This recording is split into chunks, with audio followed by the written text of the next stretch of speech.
Olá, bom dia. Eu vou passar por cima um pouco do meu método de pintura, como que eu faço meu processo para pintar uma arte como essa.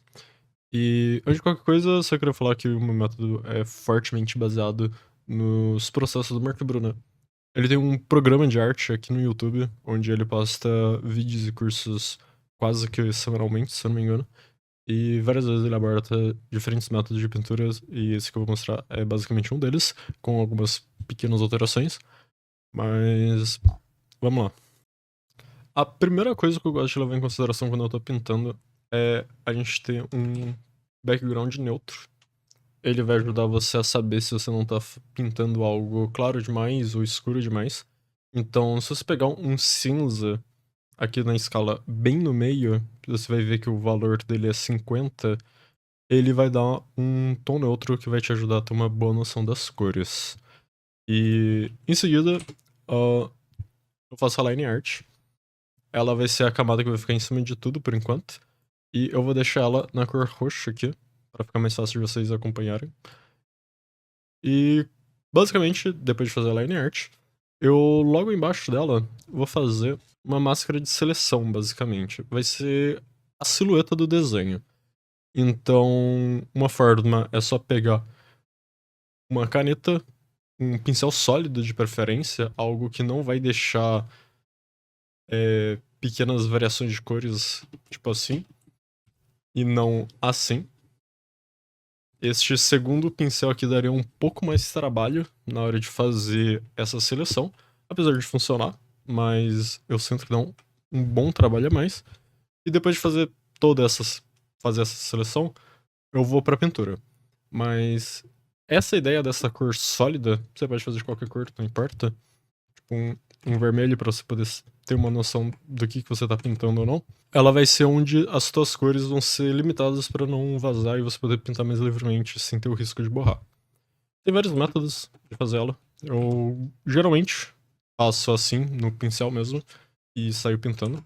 Se você tem uma line art bem calma e fechada, você pode pegar uma ferramenta de seleção e selecionar do lado de fora do seu desenho assim, até um ponto que você consiga inverter a seleção e pintar tudo de uma vez.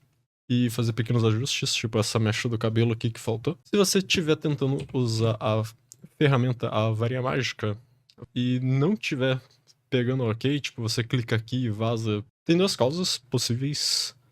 Uma é que a tua line art não está bem fechada, então realmente fica um pouco mais difícil. E a segunda é que talvez as suas configurações não estejam ótimas. Uma coisa que eu uso no Clip Studio que a maioria dos outros programas tem é a tolerância, eu deixo em um valor muito baixo, no caso eu tô usando zero aqui. Essa tolerância, ela é o que vai falar o que você pode pegar. Deixa eu fazer aqui rapidinho só para demonstrar. Eu acho válido para entender essa ferramenta. Se eu pegasse para selecionar aqui, eu faço uma seleção bem sólida da cor aqui. Se eu aumentar a tolerância, essa seleção aumenta à medida que a cor vai variando. Então, quanto maior a tolerância, mais a varinha seleciona em questão de distância do valor. Então, como a gente quer fazer uma line art e traços semi-transparentes não seria idealmente aceitáveis nos atrapalhar, a gente deixa um valor bem baixo e assim a seleção não vaza. Outra coisa é esse close gap. Sem ele, pequenos vãos como esse daqui iriam acabar sendo pego, mas com ele, em um valor relativamente alto, tem um valor ótimo aí, dependendo da sua line art, você pode, tipo, automaticamente já fechar esse gap. Não vai ser perfeito, vai ter que voltar aqui pra dar uma passadinha no pincel depois, pra deixar perfeito, né? Um outro método também é você pegar uma ferramenta de laço e você fazer uma seleção na sua pintura e você vai fazendo aos poucos ou direto o que você acha que você tem mais confiança em fazer, até você eventualmente pintar toda essa máscara. Ok. Com a nossa máscara feita, eu vou começar a renomear nossas camadas pra gente não ter erro, então eu vou chamar essa daqui de line art e essa aqui de máscara. Agora, a gente vai fazer... Todas as nossas pinturas vão ser em cima dessa máscara. Então, no Clip Studio e no Photoshop, por exemplo, quando você cria uma nova camada, no Photoshop você pode segurar Alt e clicar entre a camada, aqui entre as duas camadas, que você já vai fazer um lock de alpha. Que no Clip Studio você só clica nesse botão, que é Clip to Layer Below. E o que isso faz, basicamente, é que quando você pinta, a pintura não pode vazar. Então, essa aqui é toda a base do restante do processo de pintura, que é você poder selecionar o que você quer ou não pintar. No Krita é um pouquinho diferente. No Krita você vai precisar criar uma pasta, jogar a tua camada de máscara dentro dessa pasta. Para criar a pasta vai ter um mais, tipo aqui. Você vai clicar no mais e vai clicar em grupo ou grupo de layers, algo assim. Mas o que importa é que você vai jogar a tua máscara dentro dessa pasta e criar uma camada em cima. Essa camada em cima vai ter um A aqui do lado. Vai ter um cadeado, um A e alguma outra coisa. Você vai clicar no A. E o A é tipo um alfa, tipo... assim. Você vai clicar num alfazinho assim. E no que você clicar, tudo que você pintar vai estar preso assim na sua camada. Se você quiser testar, faz alguma pintura bem grande, pinta tipo bastante coisa, e fica testando clicar e desclicar o Azinho que vai aparecer aí pra você. No final das contas, colorindo, escolhendo cores. Escolher cor é um processo. Tem bastante aula sobre quais cores escolher, como fazer as coisas. A questão da seleção de cores, eu recomendo vocês sempre terem em mente onde você está pegando a sua cor. Por exemplo, se eu peguei o tom de pele aqui, quando eu for pegar o tom do cabelo, que é um loiro, eu vou ficar mais ou menos nessa mesma área. Eu não vou fugir muito daqui. Se eu pegar o tom de pele nessa área e depois vir pegar o cabelo pra cá, vai ficar uma cor muito distante. Então, não é exatamente errado, mas vai chamar atenção. E talvez não seja isso que você queira. Talvez você queira você escolher onde a atenção vai ser chamada. Mas se for, por exemplo, um grande foco da pintura, faz muito sentido você dar esse contraste de cores, da seleção de cores, para onde você estiver pegando a cor. No caso, eu vou manter as cores que eu botei aqui, que basicamente a gente pode ver o tom de pele tá aqui, o cabelo desce pra cá, já tá com um valor bem mais baixo, mas se vocês verem a roupa,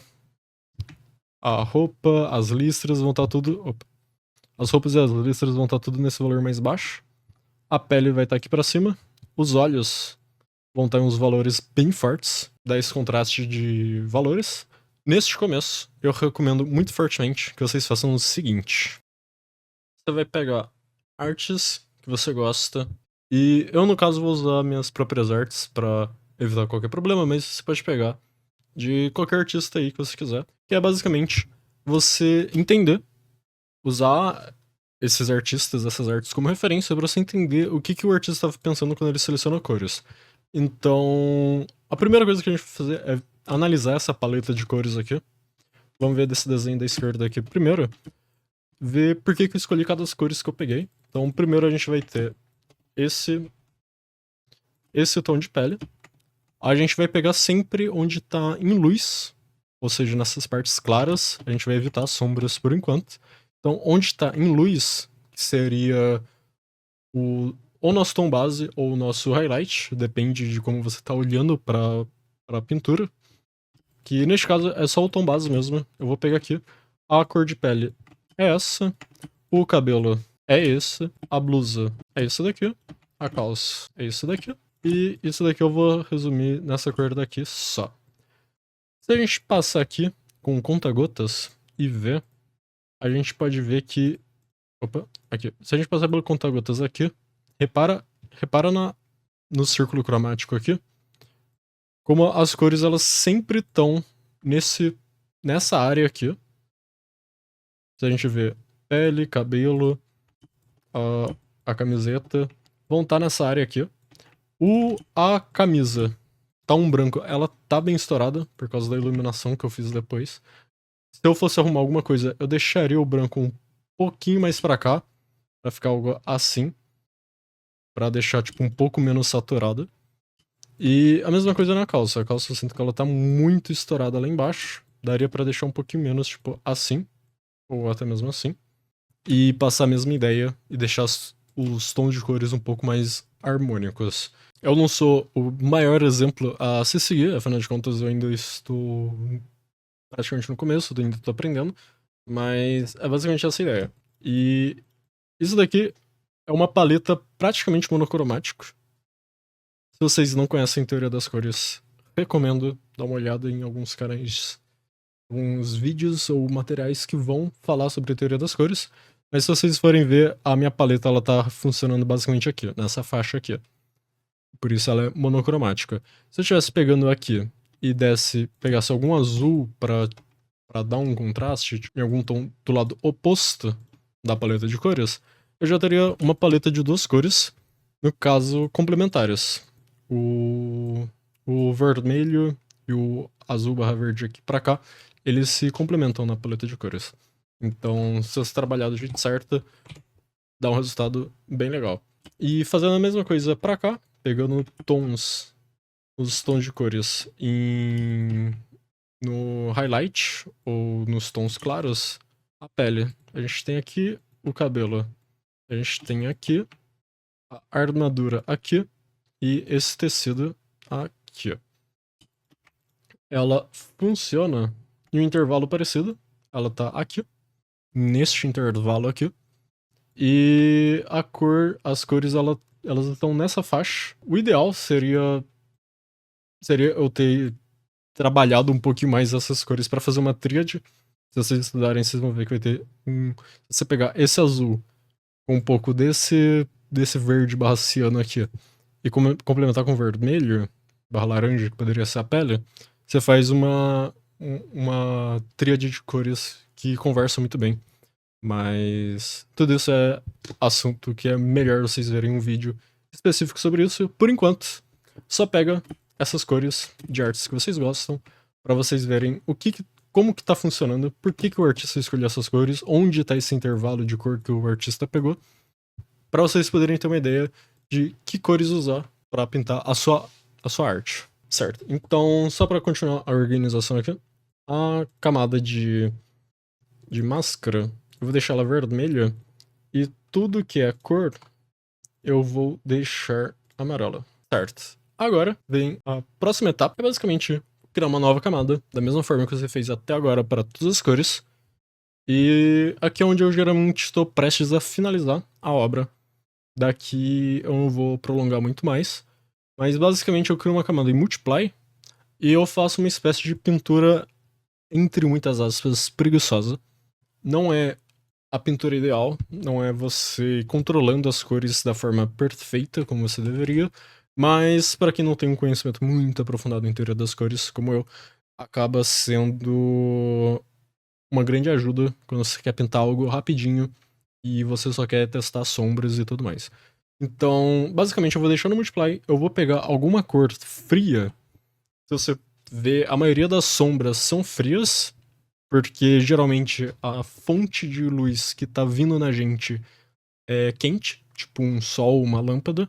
Então, por consequência, a nossa sombra, que é a ausência de luz, vai ter uma aparência mais fria. Ela vai ir pro azul, vai ir pro roxo, talvez rosa até, mas ela vai inevitavelmente ser meio fria. Então, se eu pegar este azulzinho, roxinho, bem, tipo, um valor não muito alto, e começar a pintar, no Multiply já vai estar nesse tom, já de sombra. Eu posso usar essa mesma camada para pintar a sombra de absolutamente tudo. Que inclusive esta é a ideia de evitar pensar muito. Aqui você só vai ter uma cor para você trabalhar. Você não vai ficar trocando de cor e você vai focar apenas na sombra. A ideia daqui é você pensar na estrutura de luz, pensar no que você quer pintar, da onde está vindo a luz e trabalhar melhor ideias de estruturas faciais, onde você vai colocar sombras e tudo mais, sem você ficar se preocupando muito com a teoria da cor, que inclusive você pode levar para um passo a mais, que é, ao invés de fazer uma cor sólida, fazer um degradê, tipo assim. Eu vou deixar no normal, antes de prosseguir. Fazer um degradê, tipo assim, para ter uma variação na sua sombra. Quando você botar em multiply, vai ficar algo assim. E agora você apaga essa sombra. No caso, eu gosto de fazer uma camada, no caso. Que só clicar neste íconezinho, que é um quadrado com uma bola. Em todos os programas são assim, se eu não me engano. E vai criar uma camada. Então, ao invés de você pintar na sua camada de cor, você vai criar na sua. Você vai pintar na sua camada de máscara. E nessa camada de máscara, se você pegar alguma ferramenta transparente ou uma borracha, você pode ir apagando e fazer a sua luz. Então, se você pegar e fazer algo assim, por exemplo, você está trabalhando em cima da máscara, no seu degradê, em multiplicação, e você pode, tipo, desativar ou reativar a camada quando você quiser, ou então desfazer, caso você tenha feito algo errado, e manter o degradê certinho, do jeito que você criou da primeira vez. E, vindo disso, um último truquezinho, que eu geralmente uso apenas quando eu não quero sombrear. Eu taco essa camada de sombra aqui em cima, e já tá, tipo, bem decente. Tá uma obra bonitinha. Tá agradável pra mim. E se você fizer bem feitinho, vai provavelmente ficar até melhor. Mas o que eu gosto de fazer quando eu não quero pensar muito na sombra, na iluminação, é botar só alguns pequenos highlights. Apagar só uns pequenos pedaços dessas sombras, tipo aqui do lado assim, pra dar essa impressão de luz vindo meio que de trás. Novamente, é sempre bom ver referência, pegar referências de sombras, luz e sombra, ver... Uma boa dica que eu posso dar é ir no Pinterest e pesquisar portrait. Geralmente, retratos, né? Basicamente. Tem profissionais, tem essa iluminação bem trabalhada, uma iluminação bem pensada. Então, quando você pesquisar por retrato, principalmente para rosto, vocês vão ver fotografias bonitas, com ótimas composições, e lá você pode analisar a posição de luz e sombra. Beleza? Aqui eu vou ficar assim. Eu basicamente só inverti o degradê. Tava o escuro para cima, claro para baixo. Eu dei uma invertida. E a máscara, eu usei um pincel que é tipo um marcador, que é algo assim. Mas ficou assim a sombra. E aqui, geralmente, eu já chamo de obra finalizada. Mas dá pra fazer mais coisa. Se você estiver feliz com o resultado aqui, já dá pra chamar de resultado final. Mas eu faço uma coisinha a mais, ou outra, que geralmente é criar uma nova camada. E vim overlay agora. Que vai ser pra dar uma estourada contraste. Eu pego uma cor meio alaranjada, vai depender muito. Algo pra cá. Bem alto, porém não muito perto do branco, mas tipo por aqui. Então eu vou pegar algo bem aqui no meio, que eu acho que pode ficar legal. E eu vou fazer um degradê pelo lado errado. Vou fazer um degradê. E ele meio que já vai dar essa impressão de que tem uma luz, tem um sol, uma luz quente vindo de um lado. E já dá um ar bem agradável na pintura, bem rapidamente e fácil. Uma outra coisa que eu geralmente faço, que são pequenos detalhes, que pode ficar legal, é criar uma nova camada. Do mesmo jeito que a gente tava fazendo a outra, só que agora soft light. Essa camada em soft light, vou deixar em verde, ela... eu geralmente faço uma cor de rebote. Imagina que você tem um plano aqui tem o seu personagem, o personagem está de pé aqui no plano. No meu caso, a luz, ela tá indo bater no personagem, então a luz, o highlight que a gente tá vendo, tá batendo só de um ladinho aqui. Que no caso seria, tipo, por exemplo, essa luz aqui no rosto. Uma propriedade da luz que acontece é que quando ela bate no chão, ela geralmente ricocheteia. Que não é exatamente ricochetear, mas ela vai bater no chão e voltar pro seu personagem. A luz que bater nessa parede vai definitivamente voltar com luz pro nosso personagem. Um exemplo que você pode ver isso muito facilmente é você vendo, você estiver tipo na sombra, por exemplo, no seu quintal, você tá na sombra do teu quintal, você vê onde tá batendo o sol, aquele solzão do meio-dia, à medida que você vai chegando perto de onde a luz está batendo, antes de você chegar na luz, a luz vai começar a clarear você. Então, se a gente pensar que ela tem, por exemplo, alguma, tá, sei lá, tem concreto, que é um cinza meio azulado, a gente pode pegar aqui no soft light, fazer esse ricochete de luz, algo assim. Deixar esse tomzinho azulzinho pra cá. E esse azulzinho que tá vindo, pra não precisar pensar muito na configuração da luz, eu só penso em basicamente o oposto de onde tá vindo a luz principal. E uma característica que você nunca vai querer ter é deixar essa luz rebote mais forte do que a sua luz original. Então, tipo, esse azulzinho, neste caso não, mas tipo, ele poderia estar mais claro que essa luz. Mas não tá. Caso estivesse, eu iria precisar diminuir um pouco a opacidade. Afinal de contas, essa luz rebote é a luz principal que já bateu em algum material e tá voltando pro seu personagem. E é isso. Eu deixaria assim. Uma coisa que eu faria agora no final é provavelmente deixar o fundo branco. Que daí dá uma impressão, deixa as cores um pouco mais forte. Mas vai de você fazer o fundo ou não. Essa é a minha técnica de pintura, basicamente. Espero que tenham gostado. Espero que alguma coisinha ajude vocês em algum momento. E tamo junto.